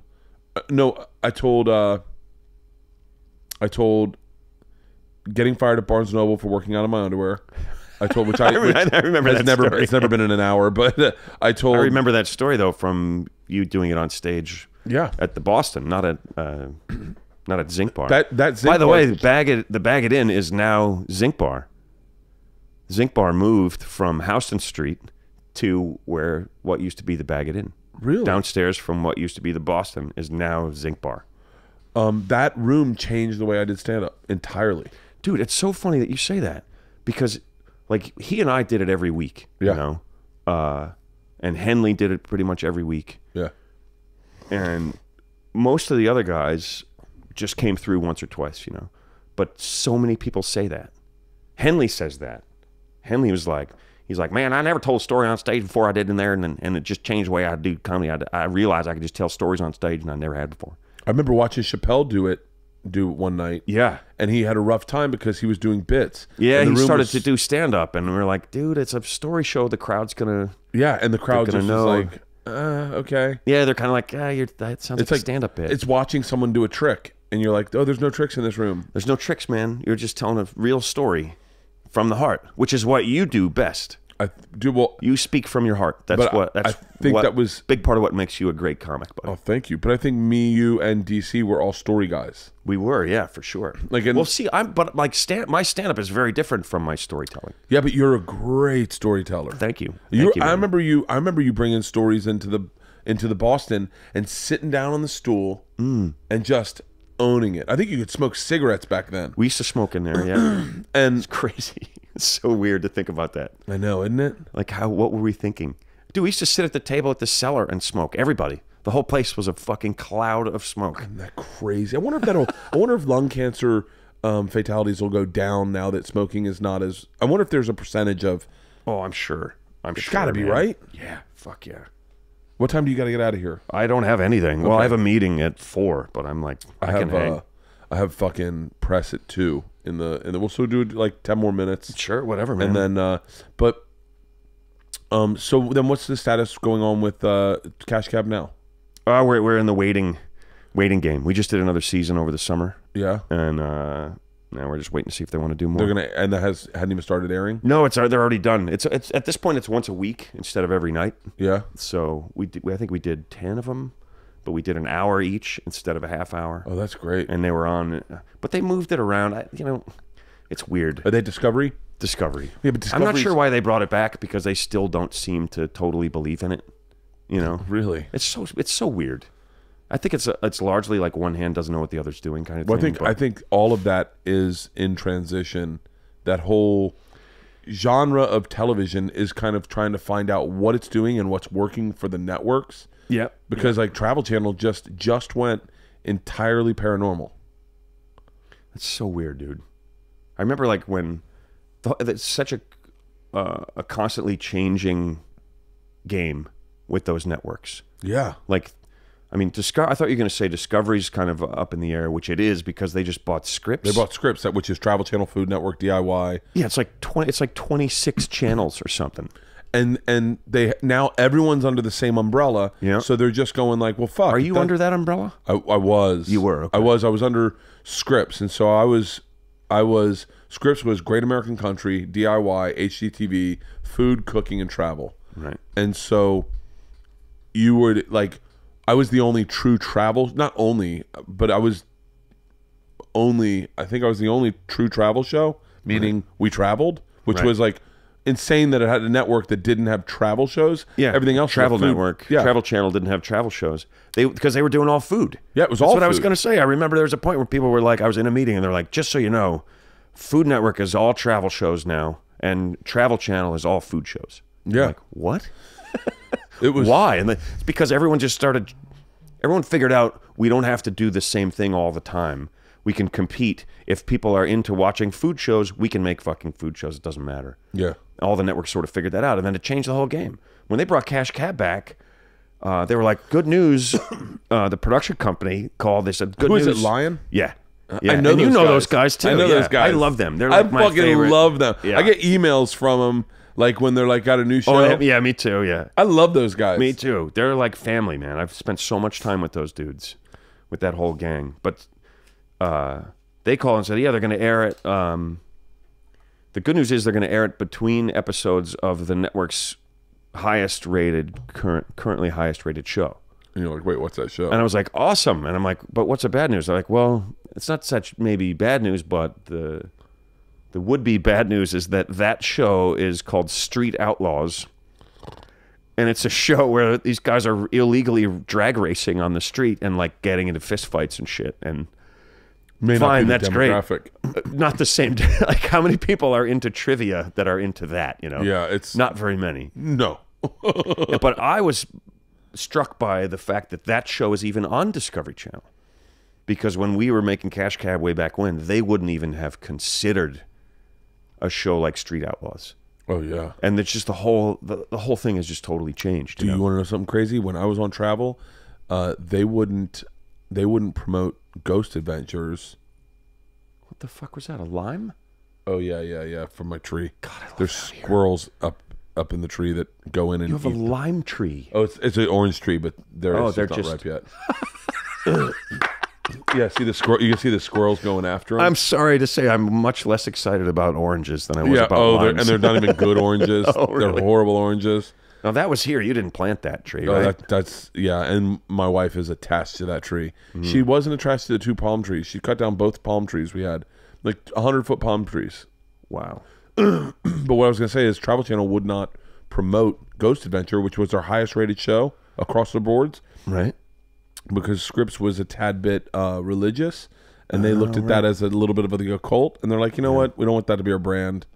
And now the Discovery picked it up, and they're like, that's our brand. That's our brand. It's the number one show. Watch. It's the number one show by leaps and bounds. There's nothing within they're getting like 2 points where everyone's getting 0.137s. Right. Like, dude, so.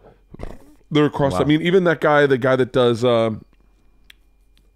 Destination Unknown or something. His name's Josh Gates. Yeah. I've heard of that show. He's like an adventurer guy, but his real skill was in a ghost adventure. He had a ghost. He got famous doing ghost adventure shits. No shit. It's so funny that's a thing. I know a guy that went on one of those. Like a friend of his was like, "Yeah, I did this thing last weekend, man. You should check it out with me." He's like, "What is it?" He said, "Oh, we went to this old mental institution that's been closed for years, and we just spent the night there looking for, paranormal activity." And he was like, "What?" He was totally a non-believer and was like, "Fuck that." And the guy kind of called him out and was like, "Well, if you don't believe it, then what are you afraid of?" Yeah. It's like, "I'm not afraid." He's like, "Prove it." So we totally suckered him into it, and he went. And he believes 100% that he saw something. Oh, I went and experienced something paranormal. Zach and Aaron are friends of mine. They're the 2 ghost adventurers right now. And when I went to Alcatraz for the night, to spend the night at Alcatraz. You spent the night at Alcatraz? Yeah. What'd you do? DUI or bar fight, shoplifting? So you slept? I cut the tags off my mattress. I'm with the mattress police. There are no tags on these mattresses. Dude, that's how we got pussy in college. What, quoting Fletch? Knock on the door, and the girls would open and went, "Hey, we're with the mattress police. Here to check the tags on your mattress." And they're like, "Okay, come on in." And then we'd like flirt with them. I think that's probably sexual assault now. But back then it was just good, clean fun. Back then, yeah, I guess you can't really lie to women the way you used to. But so you spent the night at Alcatraz. It's amazing. I called Zach. I go, "Yo, how do I find a ghost?" And he goes, "Okay, here's what you do." And he gave me all the things, like go into get lost, get yourself lost, get away from the group, get into a place, and then you got to open yourself up. And he gave me this list of things to do, and so I did it twice. I did it once in the mental institution part where they had the showers they used to hose people down in, and then I did one in solitary confinement. I got in solitary confinement and shut the door and was like, and it, by the way, when I say pitch black, there's no windows. Couldn't see your hand in front of you. You couldn't see anything. Oh man, I'm getting scared thinking about it because I'm in there and I'm opening myself up and I start talking and all of a sudden I feel energy in the room with me and I'm like, oh, I'm not alone. Oh fuck, I need to get the fuck out of here. And then I saw a red light. And I was like, "Hey, I'm out!" And then fucking ran, but it was fucking intense. And I got locked into a cell, I got into one of the cells, and they locked me in, and they couldn't open it. And they were like, "Okay, you're gonna have to give us a minute." And I was like, "There's definitely something working." And I started fucking panicking, being in a cell. Alcatraz was pretty intense. So you were thinking that. I wish you felt like there was someone in there with you? I felt like the second I went in the cell and he shut the door and he locked it and then he goes, "So this is what," he's like talking to me, the guy that runs the place, "This is what you'd be doing." And I got a whole crew with me and they're like, "Oh, cool." And he's like, "So, yeah, I mean, imagine that, And we're like, "Great." I was like, "All right, ready? All right, let's move on." And he went, "Okay, hold on. This never happens. Hold on one sec. you know what? I'm gonna have to go back to the office. I think I have the wrong key. And I was like, and I'm like, this is the paranormal interacting in the moment and making me get locked in the fucking. And I'm like, I had panic. I don't think I could go to jail. I don't blame you, dude. I don't think I could go to jail. Well, it wouldn't be Alcatraz, and there'd be dudes in the cells next to you and stuff. Yeah, you'd have company. But still, they don't serve ice cream cones in prison. I've been. I wouldn't recommend it. Yeah, you went to jail, right? I spent a little time away. Yeah. in my stupid youth. So what's life goals after this? Say you do another season or whatever. Where are you going to go from here? What do you want to do? I want to act. You want to act, and I want to make movies. Really? Yeah, that's what I always wanted. Yeah. I realized like 2 years ago that I've totally like forgot what I wanted to do.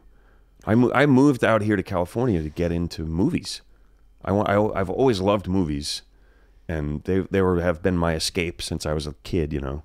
And like I would wait for my family to go to bed, my parents and my sister, and then I would come back downstairs and just sit and watch movies all night. Really? Even when I was like 10, 12 years old.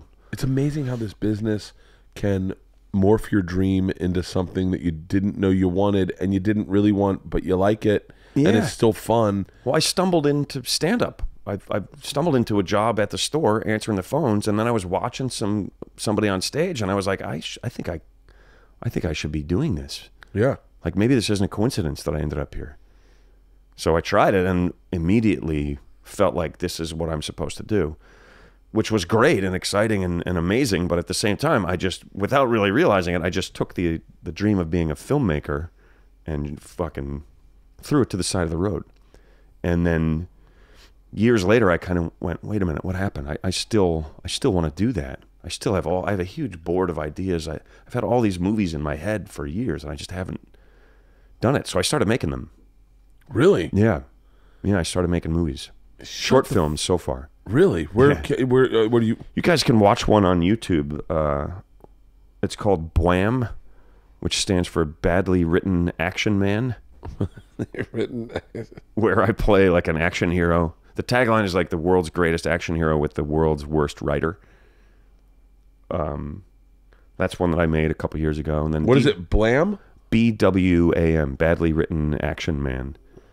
What I didn't know when I named it was that also stands for Black Woman Asian Man. Yep, that's what it's coming up. Which is what everyone's going to find. That's everything that came up was best. So it's probably better to put in... Oh, this is great. You did it. You aired it Just for Laughs? No, that's your stand-up. That's your a stand-up clip, probably. It's on there. If you go to my YouTube, YouTube is Ben Bailey Comedy. Episode 1? Yeah, BWAM episode 1. Nice. All right, I'll watch this. It's fun, man. We'll put up a link in the There's a bunch of comics in it and stuff, and it just kind of fell into place. That's great. The location in that shoot, which is awesome, is like half a mile from my house. I just kind of stumbled on that. My buddy of mine had a chiropractor's office in the basement of that place. And I said, oh, this place would be great for it. I called him, and he goes, well, the building's totally empty right now, so I don't know if you want to be shooting there. I'm like, are you kidding me? That's perfect. Yes. He goes, well, all right, I'll call the the manager and see what he says. So I got it super cheap, and we shot the whole thing in a day. And you'll see there's a bunch of people in it that you'll know. Fuck yeah. It's super fun. So what are you doing? Are you doing these, like, are you putting out this episodically? Or we did that a couple years ago, and I put it on my website, and people didn't know it was out there or didn't buy it or whatever. Yeah. So I just finally put it up for free. Yeah. Hoping that people will watch it and enjoy that's what it. I think. That's what I think the future of this business is. It very well may be. I think it's create content, put it out, get fans, do shows. Yeah, pretty much, man. That's been my whole, because I got into vlogging like maybe, I don't know how long ago now, but maybe like 2 years ago, 3 years ago. Right. And I just... What is just that? It's just video? It's really just like a diary, a video diary. So what I was doing was I was editing, I was shooting throughout the day, and then at the end of the day I'd get together and edit it down to like a story. Right. And tell a story about my day, and then put cool music to it, and I really got into it. Like I got really into it, and then I realized it was cannibalizing my life, and it was very ego driven. and I wasn't being honest. I was just showing cool shit, right? You know, and so I got disconnected. That's a pretty good observation to make, especially about yourself. Oh, well, if you watch him, you start seeing that it's like Bert propaganda videos. Hitler had less of an ego. Dude, that's interesting that you say that. Because as I get older, I have less ego. And it changes stand-up. Yeah. Like, my perspective on stand-up is so different. Like, I just don't have that crazy need that I had as a younger, as a younger guy. I still love to do it. Yeah. It's just very different. It's just coming from a different place in a way. Also because I'm healthier emotionally, it's like everything affects that stuff. It really does. I wonder if my therapy's been effective mostly in writing material, because I'll say things like I said the 25-year-old chick joke to my therapist, and I was fighting with Leanne about something, and I go, I just want her to be impressed with me. Like, I just want a 25-year-old chick to, I don't even want to fuck her. I just want her to be impressed with me.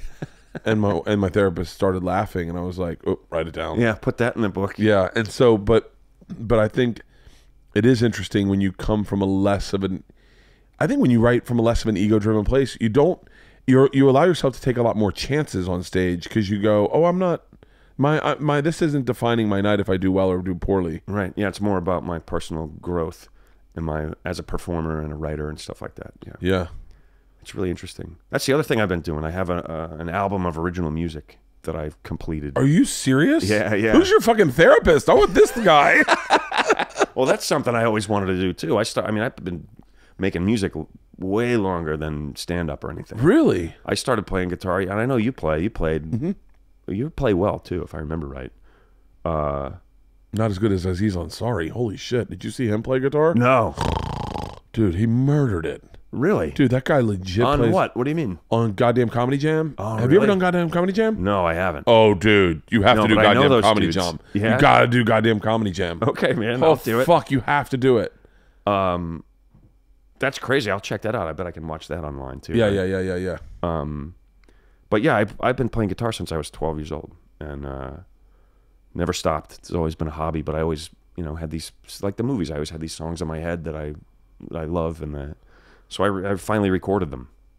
Really? I started a band. I started a Sabbath cover band, which maybe was going on last time I was here. Yeah. And then after a few years of that, we really had a fucking great time doing it. Like maybe the most fun I've ever had. And I was like, you know what? After we rehearse our Sabbath every time, we play a few of my original tunes. And we started kind of playing those more. We kind of got over the Sabbath thing to some extent. I think I did more than the other guys. That, man, they just wanted, they would love to do the Sabbath again. Yeah. But it made us really tight as a band. It's just three of us, myself on guitar, my buddy Dave Beck on bass, and Billy Muchler on the drums, they're both fucking top-notch musicians. Yeah. You know?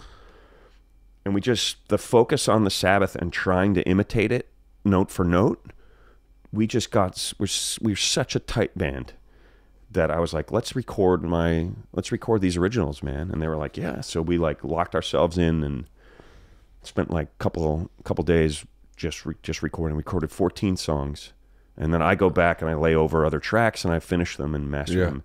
And I don't know what I'm doing really, but they sound pretty good. Yeah. So I have 8 of them done. And that's my first album. I haven't put them anywhere. I don't know what to do with them yet. Dude, put it on YouTube, on just iTunes. Put them out there. No, put it on iTunes. It's out on iTunes. Just put it right to iTunes. Oh, fuck yeah! Immediately. Maybe I should do that. Dude, I would do that in a heartbeat. Only because there are so many people that would buy something like that. Like, we talked for a while really aggressively. I wanted to do a southern anthem, a summer anthem. Right. I wanted to make a summer song. Oh, right, a song about summer. Yeah, just a good party song. Like, I wanted to try to make a Jimmy Buffett-esque album, right, but of the things that are important to me, one of the songs would be I Can't Find My Sunglasses. Right. And so I like that. And dude. So we talked about it aggressively. Halston's a fantastic musician, a legit fantastic musician. He won't look at me now that you said that. There. Now he nodded. And so we were going to do that. Like, I do not acknowledge compliments. But I think there's room for that. I think that's a great idea, man. Any song that's just from a marketing perspective that's attached to a season or a holiday. Yeah, dude, I'm talking beer drinking outdoors, Put it in while you're tailgating. You're writing the lyrics right now. You realize that? Yeah, beer drinking outdoors. Put it in while you're tailgating. Yeah. Maybe I got an accent in some words, but I don't in others.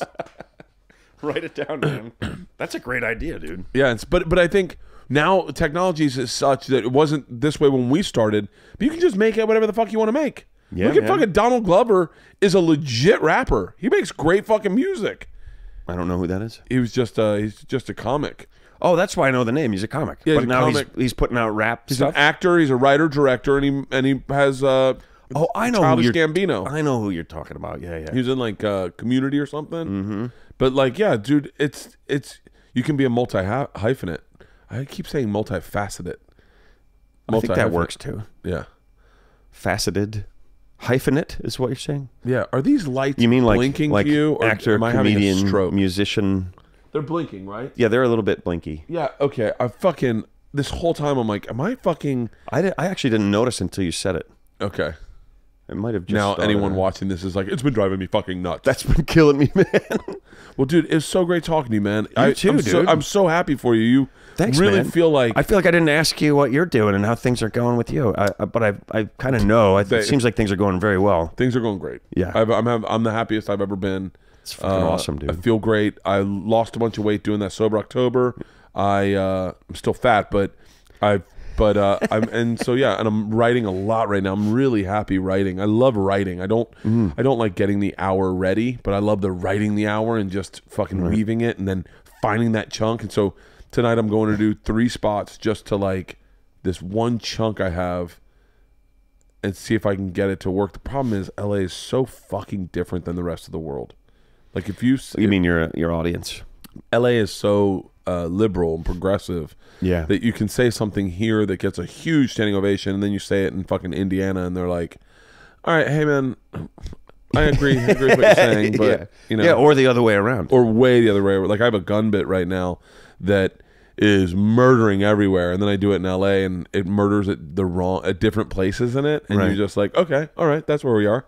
That's funny. Getting big laughs at different points in the bit. There's like things I say in the middle of the country gets silence, and things I say it here and it gets an applause break. Wow, it's fucking bizarre, dude. It's a weird world out there. The difference in the crowds depending on what part of the country you're in. Yeah, I always say never do shows in the Midwest without a couple of fart jokes in your bag. I literally fart on stage into the microphone. You're like, you didn't talk about farts at all. How do you do a whole hour of comedy and you don't even mention farts once? What was the Attell line? I remember hearing this when I first started. Attell doing an aside of what the guy in the front row is thinking. He's got a dick. Why isn't he talking about it? That's funny. I don't remember that. Well, dude, congratulations, man. Thank you for doing this. You bet. Same to you, bro. I'm going to go run to Burbank and do press now. Continued success. Oh, you got to go out and do press. Yeah. I got press at 2 o'clock. At 2? What time is it? It's 1:40, but it's only like 15 minutes away. Oh, okay. You should be all right. I'd much rather just stay in here and talk with you. Check me on social media, everybody. I'm Real Ben Bailey on all of them. And then what's your website?